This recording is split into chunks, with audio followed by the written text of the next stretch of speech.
Welcome to the Association for Precision Pharmacy Services podcast. This is our maiden voyage. Today we have a very important guest, a partner in crime, as it were, Dr. Blair Thielemeir. She is the president and founder of the Pharmapreneur Academy. And today we're talking about business models for MTM, whether you're a independent consulting pharmacist or you've got an independent pharmacy and you're looking for ways to engage in the MTM arena. So without further ado, I'm going to introduce Dr. Blair.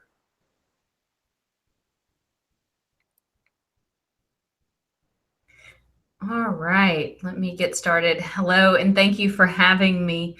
I am excited to show you today a few of the options that you have for pharmacy consulting. So there has been a lot of interest in pharmacy consulting lately. You've been hearing about pharmacists having difficulty finding jobs, or they're feeling unfulfilled by their practices. And there's so many pharmacists that are reaching out to me wanting to know more about how they can be doing consulting and how they can really find that pharmacy career again that's rewarding and inspiring for them. So the reason that I love consulting pharmacy is because it really combines everything that I love about pharmacy. I love talking to people. I love the clinical part. I love the research and digging deep and figuring out what problems are and coming up with creative solutions to solve those problems. So a little bit about me. Back in 2014, I was working as a full-time clinical hospital pharmacist in a local rural hospital. I was about 6 months pregnant at the time, and I found out our hospital was undergoing budget cuts that forced me from, being able to be a full-time pharmacist there any longer. So I was really stuck at that point. It was something that I really loved, the clinical aspect of hospital, but it wasn't something where I felt comfortable going and trying to find a job at 6 months pregnant.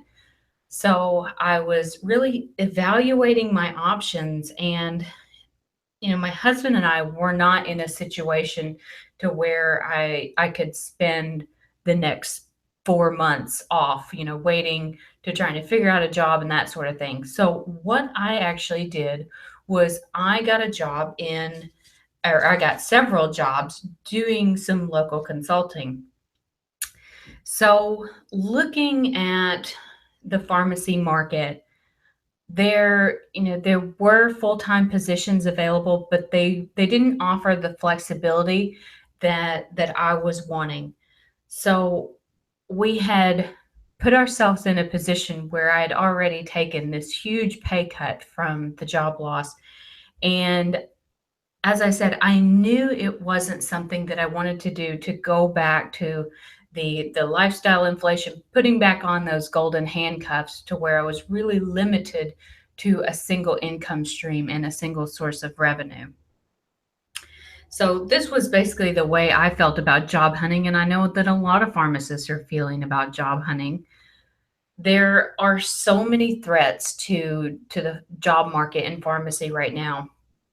I hear from a lot of people that they feel like they have to have more advanced degrees, like board certifications or advanced certifications, and they're really feeling that the market is oversaturated. Part of the problem is the high salaries, and part is kind of the unknown of what's going to happen in our industry. So one of the things that I like to keep in mind is this report, and it's showing which occupations are most susceptible to automation. And this is based on currently used technology and currently used automation. So this isn't even talking about the future of advanced AI technologies. And if you see pharmacy over here at the far right in the green, it's showing we've got about a 47% automation potential for what we're doing in community and retail pharmacy. So the job market's about 287,000 US workers. And, this is something I don't want, people to take this as a Debbie Downer. I am all about technology. I'm all about progress. And I think it's something, that we can take a page out of Elon Musk's book and look at how can this technology and how can these issues taken away or being automated out, some of the tasks, the more repetitive tasks for pharmacists, how can we take that and see that as an opportunity and see that as an opportunity to grow further in our career so that we can start being more clinical, more focused on the patient. So this leads me to the opportunity that we're here to discuss today, which is pharmacy consulting. So I mentioned that I picked up some odd jobs working in a community pharmacy to make it through the end of my pregnancy and my maternity leave. Well, I kept working in community pharmacies, and because of my clinical background, they actually asked me to come on and become an MTM consultant for them. So I was managing their MTM programs. I learned a lot about the MTM platforms, and I absolutely fell in love with what I was doing. This MTM consulting is really what made me enjoy pharmacy again. I love the clinical aspect of it. I love the interaction with patient, and I love that it was more entrepreneurial than I felt like I had ever been before in my pharmacy career. So I knew that I didn't want to just go back to the single income stream. So that's what I started doing, was building my consulting practice. So the first option for consulting, which is what I do, is I work as a community pharmacy MTM consultant. So that means I'm managing the MTM program of the pharmacy on their behalf. I'm also helping them, I log into their dashboard, check on their quality measures, help them implement new programs, help them train their staff, and even look into services such as like point of care testing and development of collaborative practice agreements with providers. Another option for consultants is the primary care consultant. So this would be similar to the consultant that works in a community pharmacy, except they would be in a physician's office doing the comprehensive medication reviews. So there's a couple different ways you can do this. You could bill for these services using Incident to billing codes. You could also focus on the most complex patients and work with them in a new program that CMS created called the Chronic Care Management System. So this really identifies the complex patients that you can work with and really make an impact on. So these are the 5% of the people that we see that are responsible for about 50% of the healthcare dollars being spent today. So as a primary care consultant, you would be working in a physician's office under a collaborative practice agreement and managing many different aspects of their practice, but really the focus would be on quality measures and improving the care for the most chronic, complicated patients. And the third option is what Noah is here to talk to us about today. So Noah, you want to take over at this point?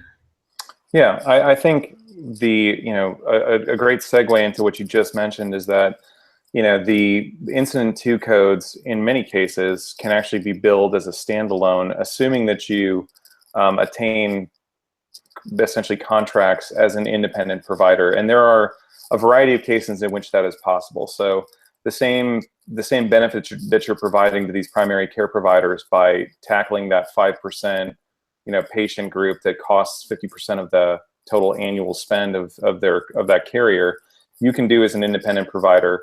And we don't recommend that you look at this as a standalone, but as more of a complementary offering to what you're doing as a consulting pharmacist. So we start with the the 3 C's. I think there might eventually be 4 C's, but right now it's you're establishing yourself as an independent provider through your CAQH profile. That means you've got to identify everything about you as the provider without discussing any pharmacy that you might be aligned with. So that there's no confusion about how the contract is going to be offered, and who the licensed individual is. So we help you do that and identify what parts to fill out, what parts to leave out.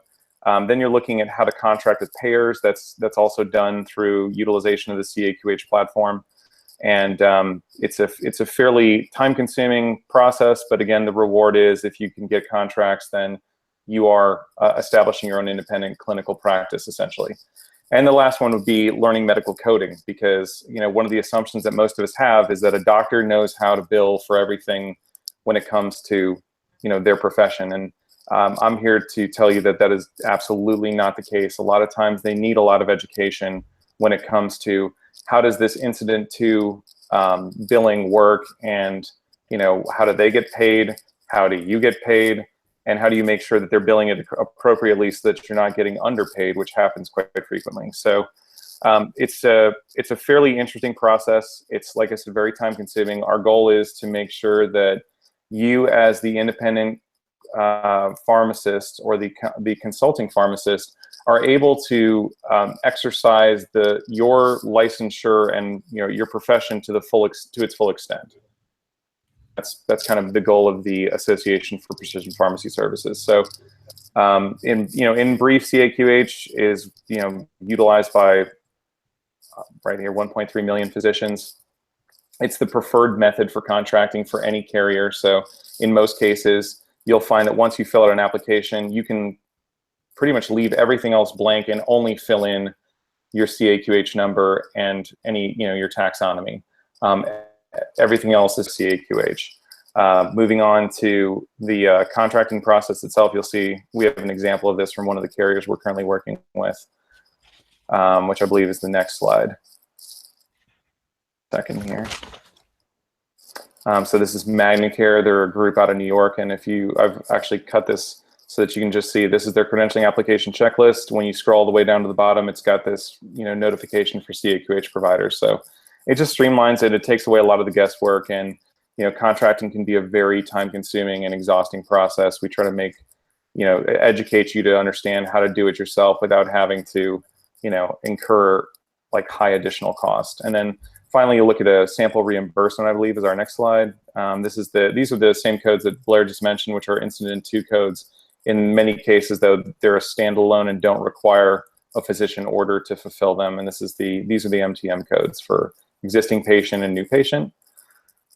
Then finally, I do think we have a reimbursement sample. Yes, that's all right. It's blurry, but this is what essentially ended up being a 2-hour encounter with a new patient, and the total reimbursement you can see on the bottom right-hand corner was $220, and that was reimbursed directly to the PharmD who performed the service. So there's a benefit to it. Again, we don't advocate for it as a standalone, but it's a great way to augment your practice and kind of distance yourself from any kind of potential negative impact of working with physicians where you get to take control of the billing yourself. So again, it's an option. I think that's it. We're back to yes. Eligibility is pretty simple. This is how you, like any patient that you're identifying for eligibility for direct billing, you're going to have to identify what disease states they have. This is common to every list for MTM eligibility. So it's across the boards. It doesn't matter if these are Medicare or private insurance. The myth that we've all kind of believed is that only the patients that are sent from RICS and Outcomes are those eligible patients, when in reality, the criteria is across the boards for private insurance and Medicare. Absolutely. And, you can see that there's so many opportunities here. So, these patients are the patients that we see every day, whether it's in the community pharmacy or, the ones that we're seeing in the physician's office setting. So this option, this direct billing option, kind of gives us just another opportunity for billing. And I think it's another really useful tool in our toolkit. So Very, very exciting stuff. So now I want to talk a little bit about, what are your next steps? So, you've heard the opportunities, you are interested in consulting. How do you actually go out there and start a practice and start getting your first clients to work with? Well, I recommend that you go out and you start relationships with providers, and you start relationships with community pharmacies that you want to work with. These are going to be in-person meetings where you're sharing about your services. You're talking about what other pharmacists are doing. You're talking about the billing codes and how it's possible to do this under a collaborative practice agreement. One thing I really like for pharmacists to do as far as networking is going out and speaking at some events, even co-hosting events with local providers or synergistic businesses. I think that speaking and sharing information is really the best way to market your services. And then finally, really getting an understanding about what providers' quality measures goals are and what their patient outcomes goals are. So MACRA just replaced the physician quality reporting system, and it is a very complicated legislation, but basically what it says is that physicians who are being reimbursed by Medicare are going to be reimbursed based on their patient outcomes. And it created some new legislation that we call MIPS, which is the Merit-Based Incentive Payment System. And that is going to either penalize or offer incentive payments for practices that are meeting or not meeting their quality measures and patient goals. So there's over, I believe, 90 of these quality measures right now. Many of them have to do with medications, and they have to do with patient safety and adverse reactions. So a lot of what I teach in the Pharmapreneur Academy is understanding these quality measures and basing your marketing strategy around providing a lot of really good value for what you're offering to these providers in collaboration. So a show of hands, how many of you have ever said this about yourself? I'm just not good at selling. I'm just not good at selling myself.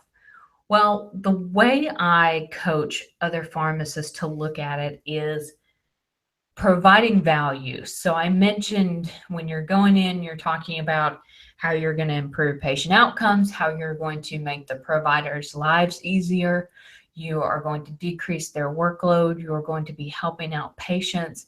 You're going to use programs like medication synchronization to bridge the gap between the provider and the pharmacy, helping not only streamline the workload for that provider, but streamline the consistency and the continuity of care for the patient. So this is where I believe that pharmacists really have a strength, and it's really an untapped strength as well.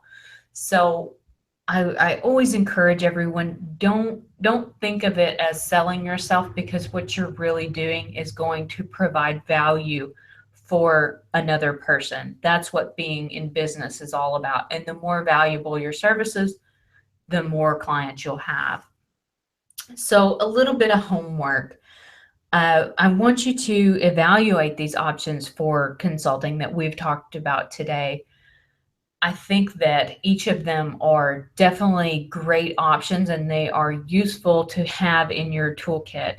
And then really also think about who your target market is. So we've talked about, ways you can work through the MTM platforms and community pharmacies, ways you can work under collaborative practice agreement with providers, and ways that you can directly bill for MTM services to private payer patients. So really think about who you want to focus on and how you want to move forward with building your business, and then determine what value you can bring to that patient population or to that provider by going out, getting in front of those people and starting relationships with them. So really getting to the point to where you're offering them a lot of value. And then at the end, the call to action would be to, hire you and work with you for your pharmacy services. So I'm really, really excited about all the opportunities. I think, working with NOAA and the association is a really good option for pharmacy consultants to be able to have another option in their toolkit for billing for their services. So now, do we have any questions that are coming in on the webinar yet, Noah? Yeah, we do. We had a few.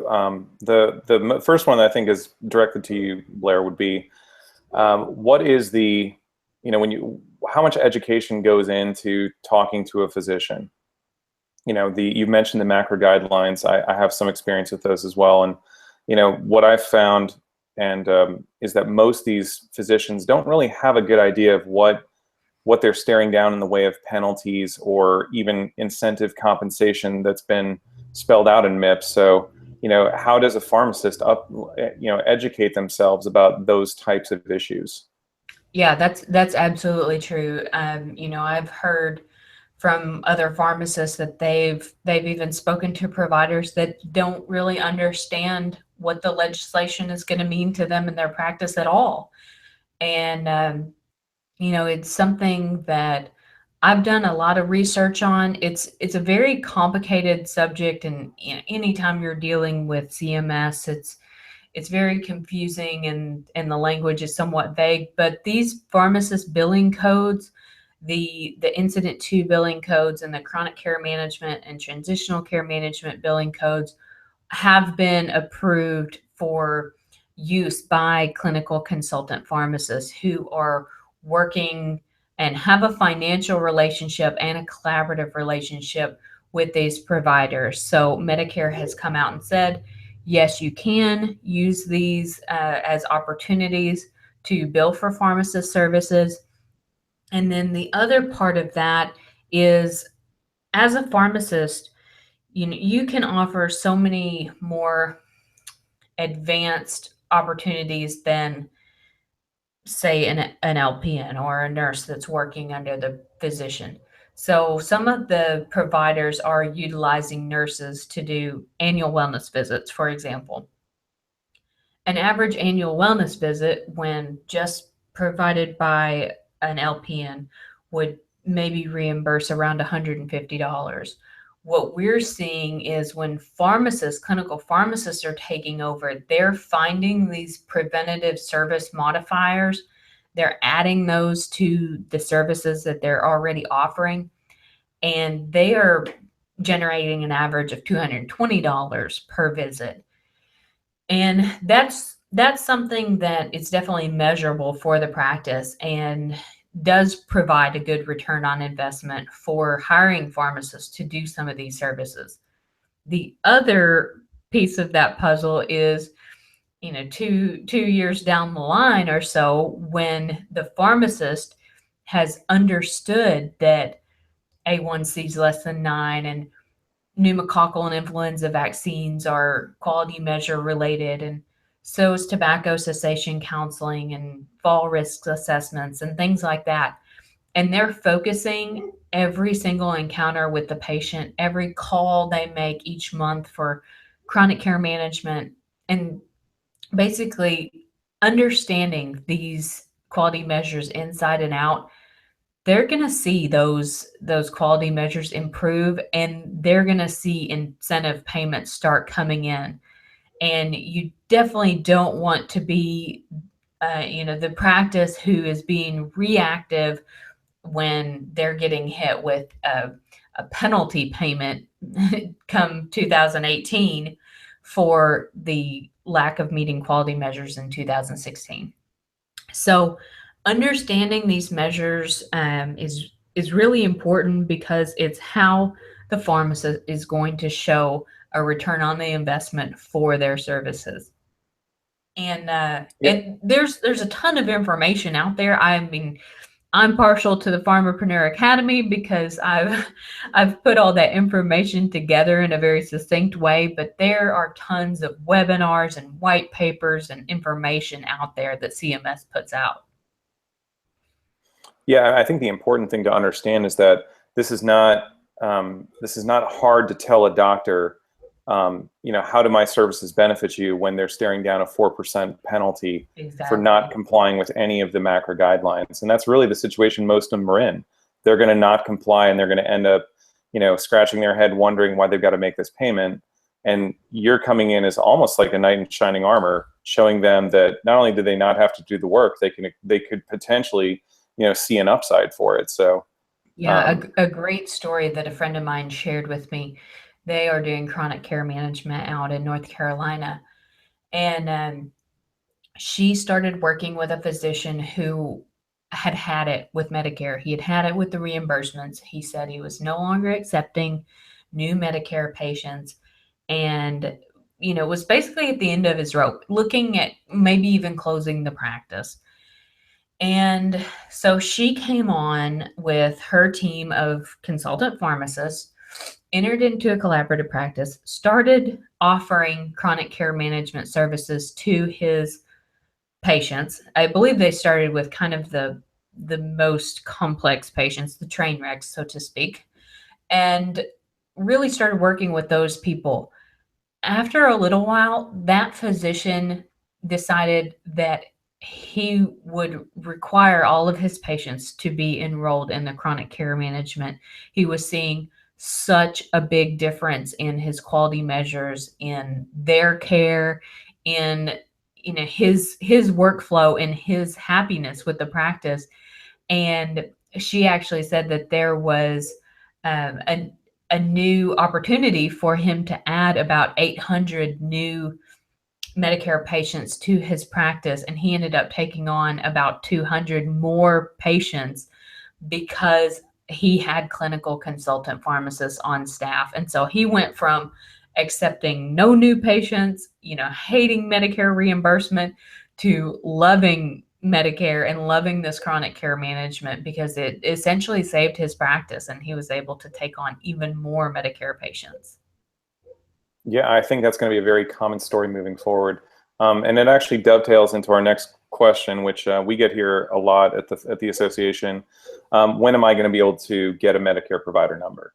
Which, the unfortunate answer is you're not anytime soon. And that's not because you can't apply for one now, but there's little to no clarification from the top down as to how a pharmacist can apply for a Medicare provider number and get through the system successfully. We've been in conversations here at the association for quite some time with CMS to clarify this with the MACs. And this is one of the things that I'd encourage people to start understanding is, you're used to dealing with PBMs or hospitals as a pharmacist.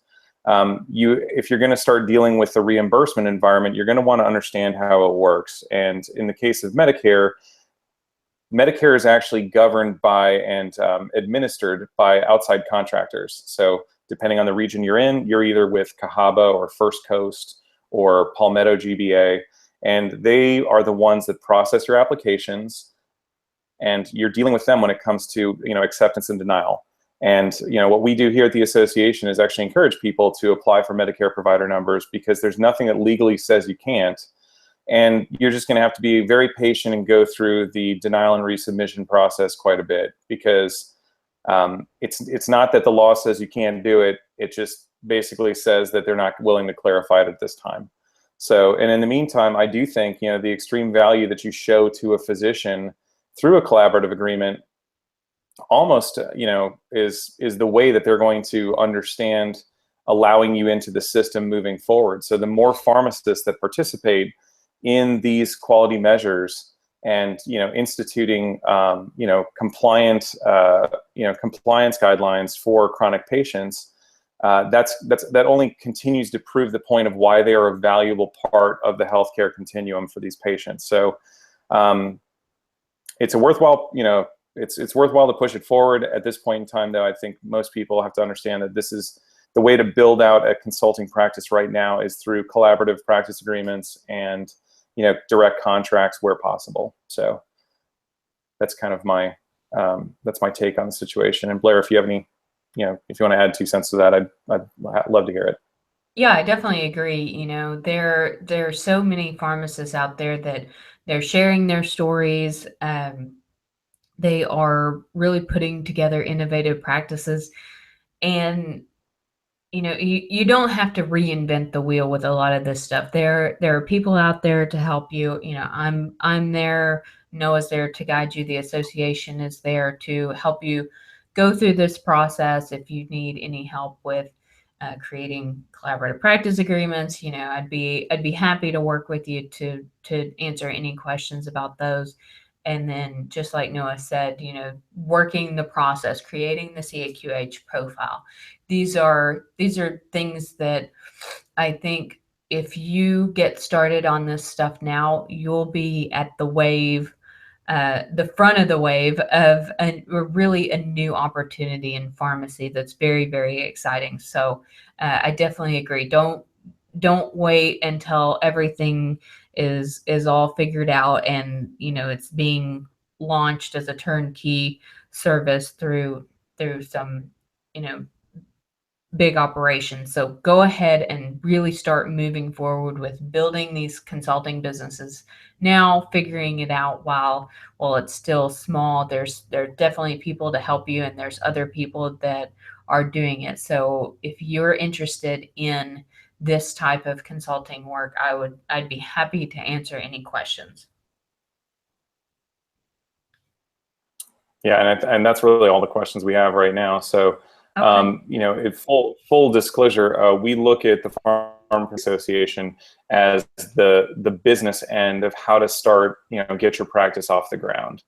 We believe in the compliance and the billing environment as being a very important thing to understand. But if you're really looking at how do I go out there and build relationships in the community, which are vital to finding these sources of patients and developing the appropriate reimbursement environment for you that's going to enable you to run a profitable business, you really need the information that Blair has. So that's a free plug here for the Pharmapreneur Academy.